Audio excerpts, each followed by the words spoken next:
So I've been trying really hard to learn how to roll my R's. I've watched a bunch of YouTube videos, I've read some how-tos, but I still can't quite get it right. So, every time you hear me say something in this video like Creature of the Night or Fright Night, just imagine that I'm rolling my R's the way Peter Vincent does.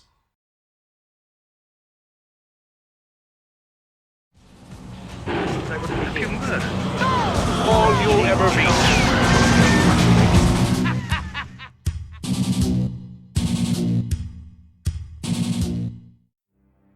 Vampire movies are almost as old as the medium of film itself, dating as far back as 1896, with George Méliès's The House of the Devil.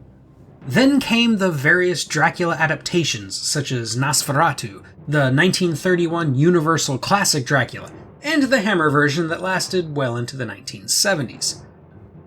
There were plenty of other vampire movies sprinkled throughout, but by the early 1980s, the craze had seemingly died down, relegated to parodies like Love at First Bite, Bloodsuckers from Outer Space, and Once Bitten, and non-traditional interpretations like The Keep, The Hunger, and Life Force.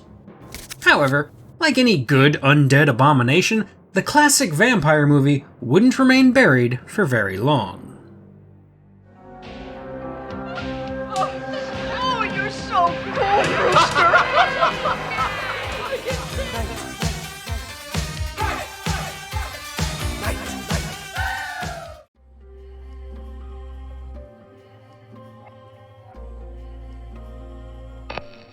Charlie Brewster is a horror fanatic, so enthralled by the late-night stylings of the B-movie vampire hunter Peter Vincent that he neglects his girlfriend and becomes convinced that his new next-door neighbor, Jerry Dandridge, is a creature of the night. Given Charlie's well-known obsessions, no one believes him, and in desperation he turns to Peter Vincent, who ultimately decides to help the boy, if for no other reason than to help disabuse him of his crazed conspiracy theory. However, while theatrically attempting to prove that Dandridge is not in fact a vampire, he instead discovers the truth, that Charlie isn't so crazy after all. When the boy's best friend and girlfriend are both taken by the charismatic monster, only Peter Vincent can help Charlie Brewster hunt him down before dawn breaks on this Fright Night. Tom Holland, no relation to Peter Parker, hit it big after writing the scripts for Class of 1984, Cloak and Dagger, and most importantly, Psycho 2, which did great business for Universal, earning over 6 times its budget at the domestic box office. As such, Holland had some political capital to spend in Hollywood, and he had his eyes on the directing chair. While working on Cloak and Dagger, he came up with the idea that would eventually become Fright Night, a screenplay he wrote specifically for himself to direct. After turning down a hefty paycheck to forgo directing his own script, Holland managed to sell Columbia Pictures on the idea that he should have a chance to make his movie. However, they didn't see a whole lot of potential in Fright Night, so they gave it a limited budget of roughly $8 million, put it at the end of the 1985 schedule as a near afterthought, and paid far more attention to their other big projects, particularly Lawrence Kasdan's Silverado, a western for which the studio had high expectations, but which was crushed at the box office by Back to the Future. Columbia's lack of attention, though, gave Holland a lot more creative freedom, especially during pre-production, where the studio had all but forgotten about Fright Night. Hey, do you have a sci-fi classic you want me to cover? Drop it down in the comments below, and while you're there, don't forget to like and subscribe if you haven't already. If you'd like to support what I do even more, please consider joining my Patreon to get access to bonus content, vote on future topics, and more. If you still haven't gotten enough of me, I'm also the co-host of a couple of different podcasts, The Streaming Heap and From Here to Paternity, which are available wherever you get your podcasts, and I have a novel called Paradox that is available through Amazon. If all else fails, though, you can always check out my website at emcgill.com, where you'll find written reviews of plenty more science fiction classics in both film and literature. Now then, with all that shameless self-promotion out of the way, let's move on. For the lead role of Charlie Brewster, the casting process was grueling. One of the leading contenders for the part was a young Charlie Sheen, but Holland felt he was, quote, too good looking, unquote. Instead, it went to a 23-year-old William Ragsdale, fresh from acting school. He had to go through several auditions to land the role, but Holland liked him for his boy-next-door looks and awkward energy. As for the vampire hunter Peter Vincent, Holland wrote the character for, and partially named him after, Vincent Price. However, Price declined the offer under a standing rule at the time to not appear in any more horror pictures. So, with Price out, it was the production head for Columbia at the time, Guy McElwain, who suggested the legendary Roddy McDowall, a man who had been acting practically since birth, but who is probably most well known on this channel for his work on the Planet of the Apes movies. Holland liked him for his work on Class of 1984. Well, you simply cannot afford to fail this class. Now, what is the answer? McDowall approached the character a little differently than Holland originally had, injecting a bit of pathos by making the character a poor actor and adding notes of The Wizard of Oz's Cowardly Lion to his performance. McDowall loved the character, took the movie seriously, and became both a lasting friend and mentor to much of the young cast. While I can theoretically imagine the movie with someone else as Peter Vincent, I don't think it would have worked without his positive energy both in front of and behind the camera.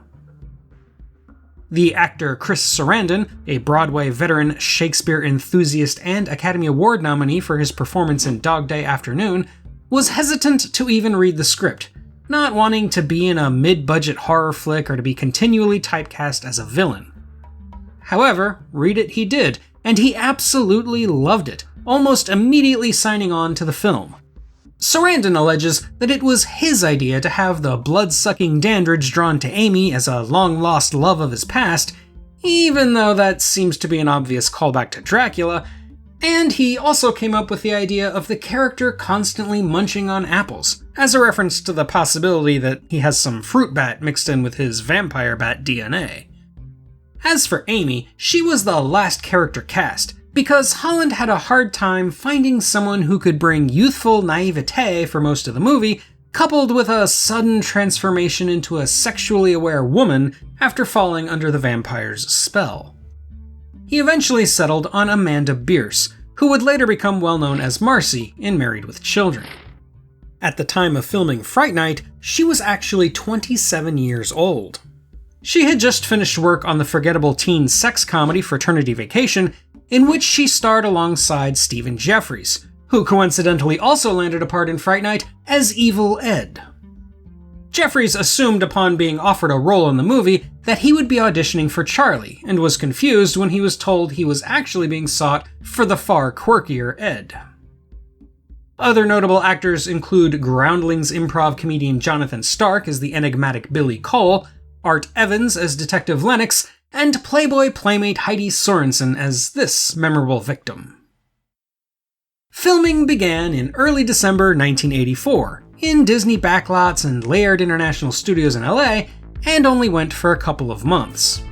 Prior to the start of filming, Holland had the actors do extensive rehearsals, which removed the need for too many takes and streamlined the whole process. However, that didn't mean the shoot went smoothly. Probably the biggest hurdle was when Ragsdale broke his foot running down the stairs in one scene, leading to him having to film roughly half the movie with an athletic wrap and cast over his foot, hidden by an enlarged shoe and clever camera angles. Also tricky were the extensive low-budget practical effects, done by the Boss Film Corporation under the supervision of Richard Edlund. This was mostly the same team that had done the previous year's Ghostbusters, and it was made up of a lot of surprisingly young faces, eager to get creative and possibly not as concerned about safety as they maybe should have been. They nearly blinded Amanda Bierce with glass contact lenses that weren't sanded down, they almost glued Stephen Jeffries' mouth shut by pouring the wrong substance into his mouth while doing his makeup, they nearly bored Chris Sarandon to death by forcing him to sit still in a makeup chair for 8 hours every morning, and they almost burned down a soundstage on the last day of work. However, with all that said, the effects are absolutely incredible, standing toe-to-toe with more expensive work done by more experienced teams. Holland gave them a lot of freedom, and since the studio wasn't breathing down his neck, they were able to be practically independent. There are also some subtle effects you wouldn't necessarily think were difficult or might not even notice, such as this missing mirror reflection and the one-take pencil removal. But by far, my favorite effects sequence of the movie would have to be Evil Ed's reverse transformation from a wolf. Not only is it visually stunning, but the sound work stays with you, especially Ed's sorrowful, painful moans.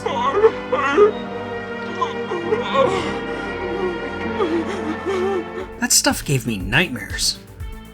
The music was composed by Brad Fiedel, who had previously scored James Cameron's The Terminator. Fiedel plays around a lot with synthesizers, but also uses a few instruments, most impressively an electric violin during the sultry track Come To Me, which, believe it or not, has lyrics you can hear, sung by Fiedel, on the film's official soundtrack.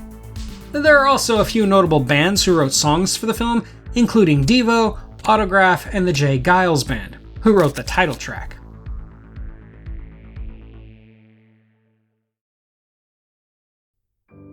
Early test screenings were incredibly positive and got the attention of Columbia Pictures. The studio was shown, by whatever internal metrics it used to gauge these things in the mid-80s, that the movie would be a hit, and so they bumped up its release to the latter part of the summer, started talking about a potential sequel, and began a marketing blitz. While the initial trailers were pretty misleading, the film still managed to do quite well when it was released on August 2nd, 1985. In its initial domestic run, it made nearly $25 million, even if the critics were only begrudgingly positive about it. Fright Night was the second highest grossing horror film of the year, behind A Nightmare on Elm Street 2, and its popularity lasted well beyond its theatrical run, doing good business with merchandising, home video releases, and fan conventions. It spawned novels, comic books, a video game, a stage adaptation, and even a bizarre Indian version called Kalpana House. The sequel, Fright Night Part 2, was rushed into production and released in 1988, and a big-budget remake was released in 2011, spawning its own sequel in 2013.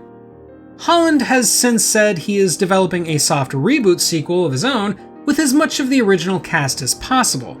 He's also written a prequel novel called Fright Night Origins, and there's a fun retrospective documentary out there called You're So Cool, Brewster, which served as one of my primary sources for this video. The reason Fright Night has resonated so well that it is still relatively popular almost 40 years later is that it is, in this reviewer's humble opinion, a masterclass in tone. When it comes to horror comedies, it can be nearly impossible to balance the competing interests of the seemingly opposing genres, but any good horror comedy knows that the two actually have more in common than you might think. Both genres rely on gags, designed to elicit a very specific emotional response, be it laughter or terror, and it's relatively easy to get one response to lead into the other. However, most horror comedies fail because the comedy is put at the expense of the horror, something Fright Night carefully avoids doing. Instead, the humor in this film is gentle, used to put the audience at ease and accept the story's ludicrous premise. It also never breaks the suspension of disbelief. The light jokes don't feel out of place or forced, so that when the horror can creep into the story, you find yourself happily enjoying the reality of the narrative just as the film starts to show its fangs. I wouldn't classify Fright Night as genuinely terrifying in the same vein, pun intended, as Alien or Jacob's Ladder, both of which I've already reviewed on this channel, but when I was young, Fright Night caught me off guard in a way those other films just couldn't. It also spoke to me on a different level. I'm sure you'll all be shocked to know that I was something of an odd kid obsessed with science fiction and horror, and not having much in the way of social skills. Therefore, I was attuned to the young heroes of this story, and even a little to the jaded Peter Vincent, because they too were awkward and unsure of themselves. Evil Ed's seduction was particularly poignant to me, and though I know a lot of people seem to think there's some kind of homosexual subtext to it, I think it's just the first moment any adult ever looked at Ed and said, "I understand what you're going through and I can help." I think all teenagers want that, no matter what they're going through. Perhaps the scariest thing about it is knowing that the only adult who shows this kind of compassion also happens to be a predator of the worst kind, who in literally taking this boy under his wing is creating another predator, and that says something dark and depressing about the real world I'd rather not dwell on. In crafting the film, Tom Holland was hearkening back to the camp horror of the Hammer days, without ever devolving into actual camp. In other words, instead of satirizing the genre the way so many other films of the time were doing, Holland was showing it a profound respect, proving that without tweaking things too much, the traditional vampire film was as viable as ever. Indeed, in its wake was a new surge of vampire films like The Lost Boys and Interview with the Vampire, neither of which would have been possible without Fright Night's success. If you like vampire movies, especially those of the late 80s and 90s, you should thank Tom Holland. Fright Night is also the kind of film where you can tell, even without watching any behind-the-scenes documentaries or anything like that the cast and crew were enjoying the experience of making it. Whether you're talking about a writer-director delighting in the lack of studio interference, an enthusiastic effects and makeup crew leaving nothing on the table, or a cast finding a camaraderie missing from most film shoots, the love the filmmakers had for Fright Night is sewn into every frame of the final film.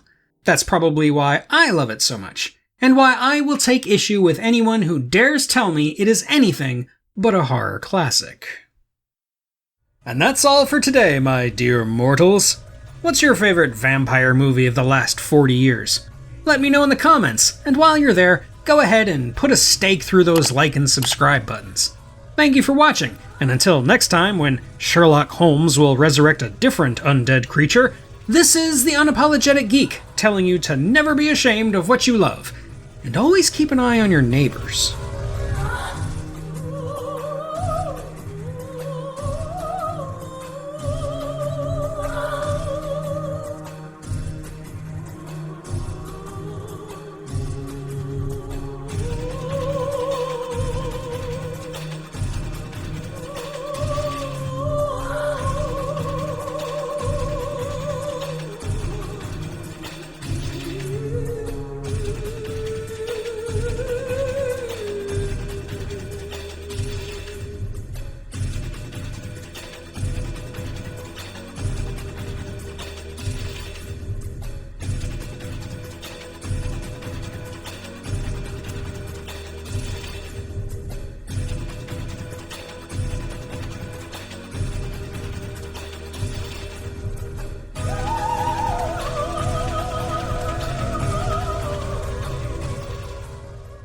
Welcome to Fright Night. Fright Night. Fright Night. Fright Night. Fright Night. I bet Chris Sarandon didn't have this problem. Welcome to Fright Night.